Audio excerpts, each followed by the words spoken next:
In the massive, complex rulebook of war, there's this one single sentence, and it creates what might just be the most dangerous job on any battlefield. It's a real legal line in the sand, and if you cross it, well, that can be the difference between life and death. So today, we're going to find out exactly what that is. So let's just start with a question. When you picture Warzone, who do you think is the most legally vulnerable person if they get captured? Is it a soldier, a medic, maybe a civilian? The answer is probably not what you're thinking. And there it is. That's the sentence right there. It's a rule from the Geneva Conventions that carves out this unique and, frankly, incredibly vulnerable type of combatant. Okay, let's dive into this and unpack what it really means. To really get the gravity of that rule, we have to be super precise about the language. See, in the laws of war, words have these very specific meanings, and those meanings, they have literal life or death consequences. First up, the term mercenary. We tend to think of it as just a catch-all for any soldier for hire, but international law, it has a very, very strict definition. To be legally classified as a mercenary, a person has to meet this specific checklist. You can't be a citizen of the country you're fighting for, and this is the big one, you have to be motivated primarily by money. And actually proving that motivation in the real world, that can get incredibly complicated. So this really lays out the key differences. A regular soldier's allegiance is to their country. Their motivation is duty. And if they're captured, they become a prisoner of war. Now, for a mercenary, allegiance is to a contract. Motivation is money.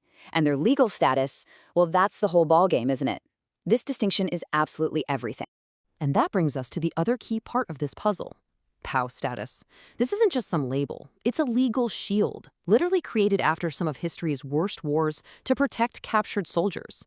So a prisoner of war, or POW, is a captured member of a nation's official armed forces. The moment they're captured, they are immediately granted this whole set of internationally recognized rights and protections. It's a system that's designed to bring at least a minimum level of humanity to the battlefield. And this shield, it guarantees some fundamental protections. A captured soldier has the legal right to be treated humanely, to get food, water, and medical care. They're protected from violence. They can even get in touch with their families. And look, these aren't just suggestions. They are binding international laws. Okay, so we've defined the mercenary, and we've talked about the POW shield. Now let's look at what happens when that shield just disappears.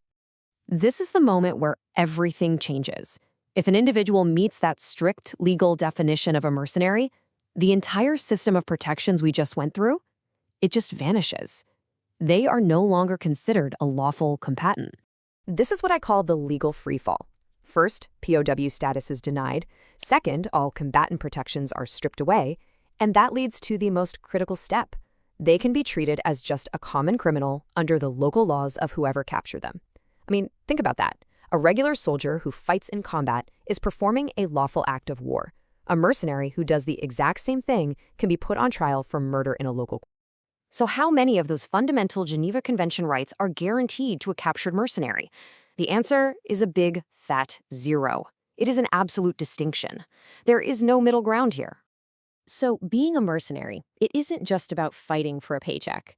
It's about stepping onto the battlefield with absolutely no legal safety net. It means accepting a level of risk and vulnerability that is just unlike any other role in a war zone.